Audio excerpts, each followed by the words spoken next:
إن الحمد لله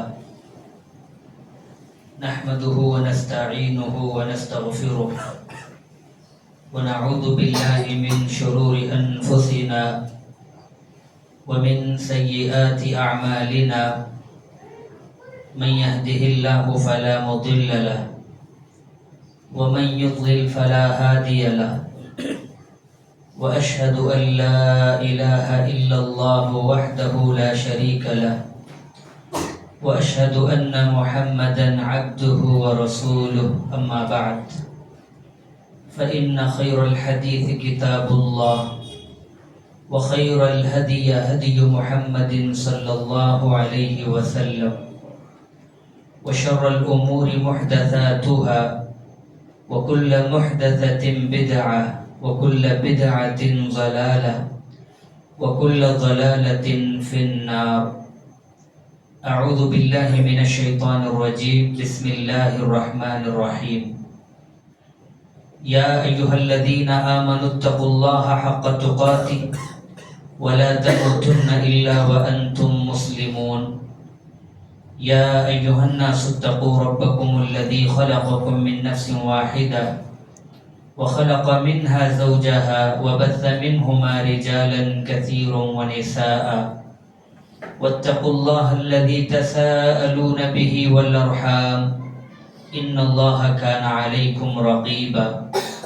يا أيها الذين آمنوا اتقوا الله وقولوا قولا سديدا يصلح لكم أعمالكم ويغفر لكم ذنوبكم ومن يطع الله ورسوله فقد فاز فوزا عظيما.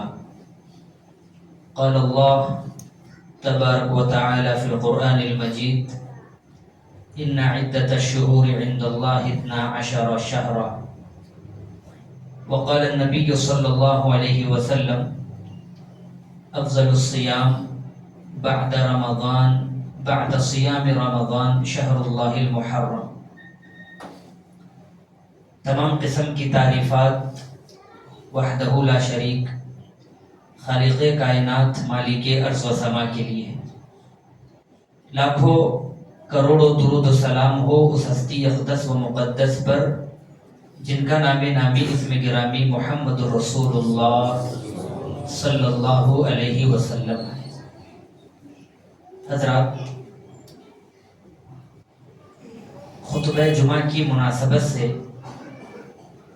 جس عنوان کا مجھے مکلف بنایا گیا ہے وہ عنوان ہے ماہ محرم حقیقت کے تناظر میں.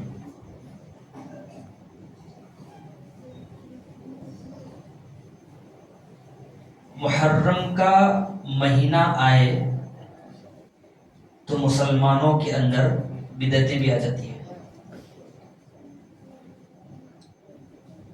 امت مسلمہ کا حال یہ ہے، اللہ کے نبی صلی اللہ علیہ وسلم نے شریعت کی پابندی کرنے کا ہمیں حکم دیا ہے. شریعت کی پابندی کا مطلب اسلام کی تعلیمات، نماز، روزے، حج، زکوٰۃ، صدقہ و خیرات، صلہ رحمی، تہجد، جو بھی اللہ رب العالمین نے ہمیں احکام حکم بتائے ہیں اس پر عمل کرنا یہ ہمارے لیے بہت ضروری ہے. امت ان احکامات کو چھوڑ کر بدعت کے پیچھے لگی ہوئی ہے. کوئی مہینہ، کوئی سال بدعت سے خالی نہیں. سفر میں مسلمان بدعتوں کو انجام دیتے ہیں. رمضان آ جائے تو رمضان بھی بدعتوں سے خالی نہیں. شوال آئے تو شوال کی بدعتیں الگ. رجب آئے تو رجب کی بھی بدعتیں. محرم آئے تو محرم میں بھی بدعتیں پائی جاتی ہیں. محرم کا مہینہ کیا تھا اور ہم نے کیا بنا دیا؟ محرم کے مہینے کی اگر اس کا تجزیہ کریں، مطالعہ کریں تو 3-4 باتیں ہمیں محرم کے تعلق سے معلوم ہوتی ہیں. پہلی بات، محرم کے ذریعے سے اسلامی کیلنڈر کا آغاز ہوتا ہے.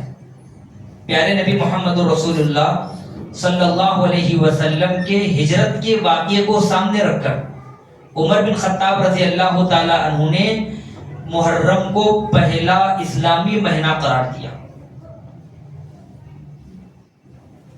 دوسری فضیلت یہ معلوم ہوتی ہے محرم کا مہینہ حرمت والا مہینہ. غور سے سنیں آپ. پہلی اہمیت یہ ہے یہ مہینے سے ہی اسلام کے کیلنڈر کا آغاز ہوتا ہے. جیسا جنوری یہ انگریزوں کے کیلنڈر سے استعمال ہوتا ہے, آغاز ہوتا ہے جنوری سے, ویسے ہی مسلمانوں کے درمیان اسلامی جب مہینے آئیں گے تو پہلا مہینہ محرم سے آغاز ہوتا ہے. اور دوسری جو فضیلت ہے محرم کی وہ یہ ہے یہ حرمت والا مہینہ. حرمت والے مہینے سے مراد اللہ تعالیٰ نے حرمت والے مہینوں میں جنگ, قتل, غارت گری, ظلم, گناہ سے روکا ہے.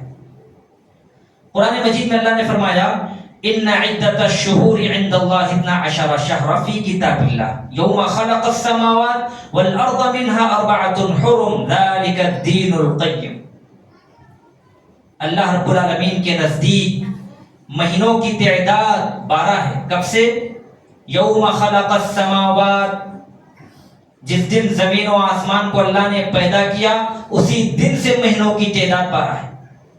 منها 4 حرم, 12 مہینوں میں 4 مہینے حرمت والے ہوئے. سوال یہ پیدا ہوتا ہے وہ حرمت والے کون سے ہیں مہینے؟ حدیث اس کی تخصیص کرتی ہے. پیارے نبی محمد رسول اللہ صلی اللہ علیہ وسلم نے فرمایا السنۃ 12 شہرا, اے لوگو سال 12 مہینوں کا ہے, سال 12 مہینوں کا ہے. منہا 4 حرم, 12 مہینوں میں 4 مہینے حرمت والے مہینے. 3 متوالیات, 3 مہینے پے در پہ لگاتار آتے ہیں. ذوالقعدہ, ذوالحجہ والمحرم ورجب مضر الذي بین جمادی و شعبان, اور 4تھا مہینہ رجب مضر ہے جو جمادی ثانی اور شعبان کے درمیان میں آتا ہے. تو 4 مہینے پیارے نبی محمد رسول اللہ صلی اللہ علیہ وسلم نے حرمت والے مہینے قرار دی. ذوالقعدہ, ذوالحجہ, محرم, اب جو ماہ سے ہم گزر رہے ہیں, اور 4تھا مہینہ رجب. یہ 4 مہینے حرمت والے مہینے. حرمت والے مہینے کا مطلب ان مہینوں میں لڑائی, قتل, غارت گری نہیں کرنا چاہیے. قرآن مجید میں اس کا ذکر ہے. صحابہ اور لوگ نبی صلی اللہ علیہ وسلم کے پاس آتے سوال کرتے تو اللہ تعالیٰ کہتا ہے یسألونک عن الشہر الحرام, اے پیارے نبی محمد رسول اللہ صلی اللہ علیہ وسلم لوگ آپ کے پاس آتے ہیں اور پوچھتے ہیں کس کے بارے میں؟ حرمت والے مہینوں کے بارے میں آپ سے سوال کرتے ہیں. قل قتال فیہ کبیر, آپ کہو اے محمد ان مہینوں میں لڑائی کرنا کبیرہ گناہ ہے. ان مہینوں میں لڑائی کرنا کبیرہ گناہ ہے. تو اب کیا کیا جائے؟ ان حرمت والے مہینوں کے تقدس کو برقرار رکھیں, حرمت والے مہینوں کا احترام کریں, اس میں لڑائی نہ کریں, جھگڑا نہ کریں. اگر کوئی ان مہینوں میں لڑائی کرتا ہے, جھگڑا کرتا ہے تو کبیرہ گناہ ہے. ایک تو ان مہینوں میں لڑائی سے روکا گیا, اور دوسرے اس مہینے میں یا ان مہینوں میں اللہ رب العالمین کی نافرمانی کرنے سے بھی روکا گیا. اگر کوئی ان مہینوں میں اللہ کی نافرمانی کرتا ہے, گناہ کا کام کرتا ہے, تو اس کا گناہ کئی گنا بڑھ جاتا ہے. اگر ان حرمت والے مہینوں میں کوئی گناہ کا کام کرتا ہے, باقی مہینوں میں اگر کوئی گناہ کرے تو اس کو گناہ ملے گا, لیکن حرمت والے مہینوں میں اگر کوئی گناہ کرتا ہے تو اس کا گناہ کئی گنا بڑھ جاتا ہے. تو دوسری فضیلت یہ معلوم ہوئی محرم حرمت والا مہینہ ہے. تیسری فضیلت اس مہینے میں پیارے نبی محمد رسول اللہ صلی اللہ علیہ وسلم نے روزے رکھنے کا حکم دیا. تیسری فضیلت اس مہینے میں روزے رکھنا. حدیث میں آتا ہے پیارے نبی علیہ الصلوۃ والسلام نے فرمایا افضل الصیام بعد صیام رمضان شہر اللہ المحرم، آپ نے فرمایا رمضان کے بعد سب سے افضل روزے اگر کسی مہینے کے ہیں تو اللہ رب العالمین کے مہینے محرم کے مہینے۔ اس حدیث میں غور کیجیے، پیارے نبی صلی اللہ علیہ وسلم نے حرمت والے مہینے محرم کی نسبت اللہ رب العالمین کی جانب کی ہے، کہا شہر اللہ، جیسے کہا جاتا ہے بیت اللہ، اللہ کا گھر۔ اس دنیا میں بہت سارے مساجد ہیں مگر بیت اللہ کو یہ خصوصیت حاصل ہے، اللہ رب العالمین نے کعبۃ اللہ یعنی بیت اللہ کی نسبت اپنے جانب کر کے کہا ہے یہ اللہ کا گھر۔ اس کا مطلب یہ ہے مساجد تو بہت زیادہ ہیں مگر سب سے زیادہ مقام مرتبہ اگر کوئی اللہ کا گھر ہے تو کعبۃ اللہ ہے، بیت اللہ ہے۔ ایسے ہی مہینے 12 ہیں، ان 12 مہینوں میں اللہ رب العالمین نے کسی مہینے کی نسبت اپنے جانب کی ہے تو وہ ہے محرم۔ اللہ کے نبی نے کہا شہر اللہ، اللہ کا مہینہ محرم۔ تو محرم کے مہینے میں روزے رکھنا چاہیے۔ حدیث میں آتا ہے پیارے نبی محمد رسول اللہ صلی اللہ علیہ وسلم محرم کے مہینے میں بہت زیادہ روزے رکھا کرتے تھے۔ ان روزوں کی فضیلت کیا ہے؟ اللہ کے نبی علیہ الصلوۃ والسلام فرماتے ہیں صیام یوم عاشوراء، صیام یوم عاشوراء، ایک تو ان بکثرت محرم کے مہینے میں روزے رکھنا فضیلت کا حامل ہے، دوسری چیز اس مہینے میں ایک خصوصیت کا روزہ ہے، خصوصی روزہ، اور اس روزے کو کیا کہا جاتا ہے؟ عاشورہ کا روزہ۔ عاشورہ کسے کہتے ہیں؟ محرم کی 10ویں تاریخ کو عاشورہ کہا جاتا ہے۔ پیارے نبی محمد رسول اللہ صلی اللہ علیہ وسلم نے عاشورہ کا نہ صرف روزہ رکھا بلکہ صحابہ کرام کو اور امت کو بھی حکم دیا ہے وہ بھی عاشورہ کے دن کا روزہ رکھے۔ حدیث ہے نبی صلی اللہ علیہ وسلم نے جب ہجرت کر کے مدینہ آئے تو یہودیوں کو آپ علیہ الصلوۃ والسلام نے عاشورہ کے دن کا روزہ رکھتے ہوئے پایا، پوچھا ما ھذا اليوم الذي تصومون، اے یہودیوں یہ تو بتلاؤ یہ کون سا دن ہے جس میں تم روزہ رکھ رہے ہو؟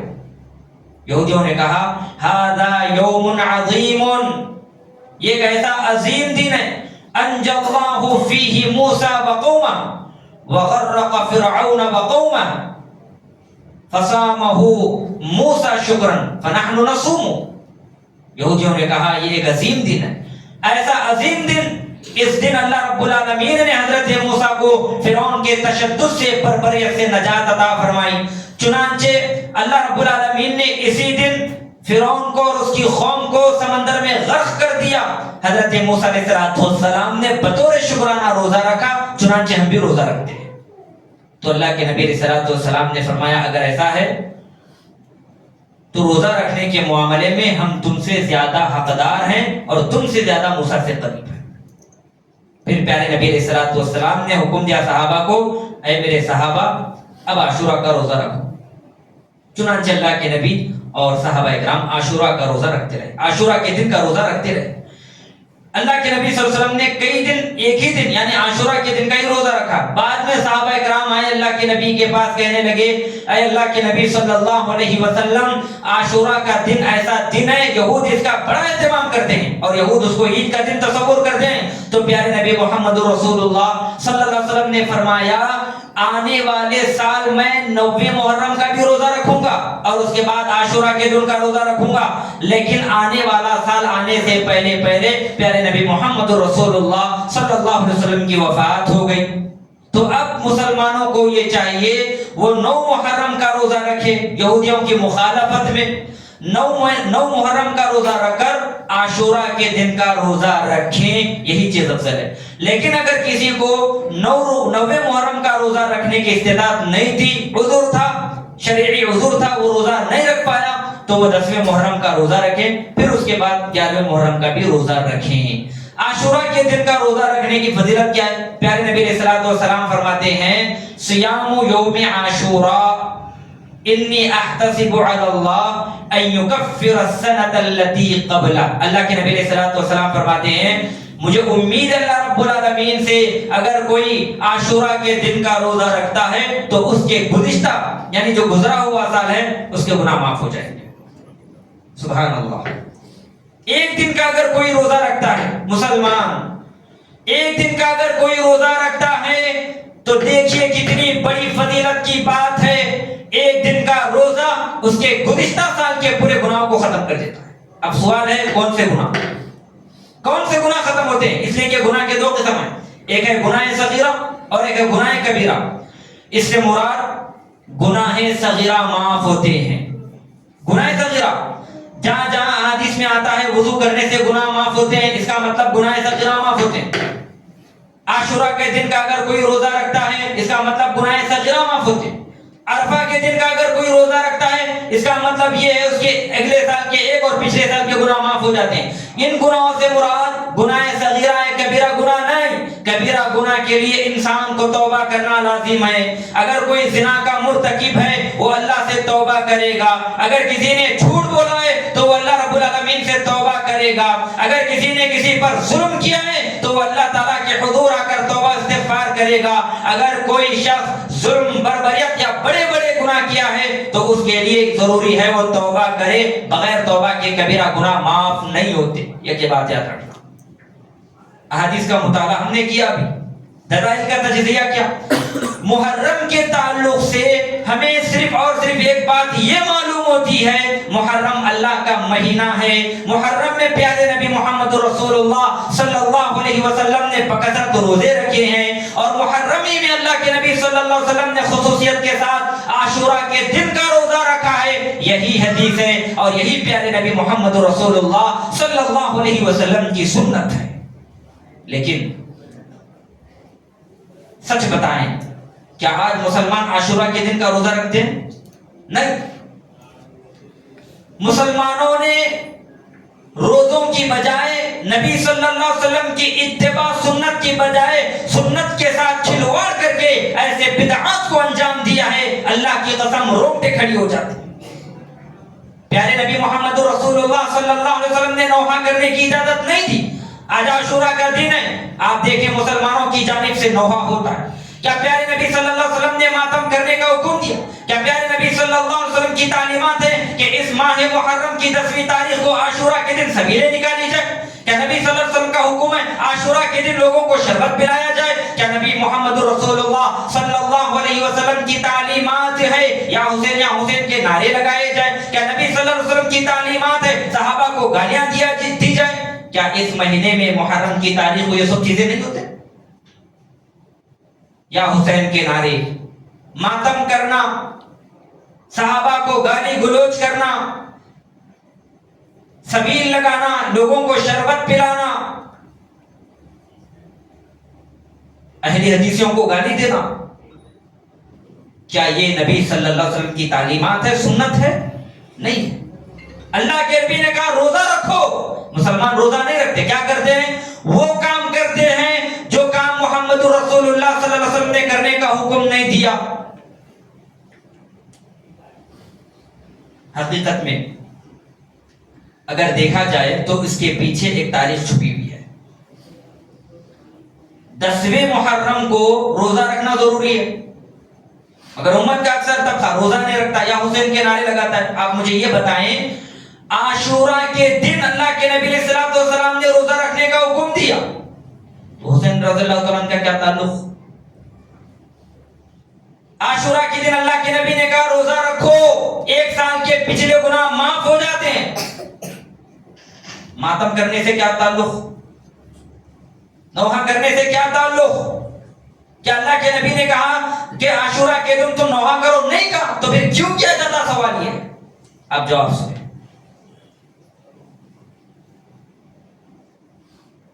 پیارے نبی محمد رسول اللہ صلی اللہ علیہ وسلم کی وفات کے بعد سب سے پہلا خلیفہ حضرت ابوبکر صدیق رضی اللہ تعالیٰ، اس کے بعد عمر بن خطاب رضی اللہ تعالیٰ، اس کے بعد حضرت عثمان بن عفان رضی اللہ تعالیٰ، اس کے بعد حضرت علی رضی اللہ تعالیٰ، اس کے بعد حضرت حسن رضی اللہ تعالیٰ. پھر حضرت حسن رضی اللہ تعالیٰ عنہ نے اپنی خلافت حضرت امیر معاویہ کے ہاتھ سپرد کر دی. امیر معاویہ رضی اللہ تعالیٰ عنہ نے تقریباً 20 سال تک خلافت کی، 20 سال تک. اس کے بعد حضرت یزید خلافت پر متمکن ہوئے. مسئلہ یہاں سے شروع ہوتا ہے.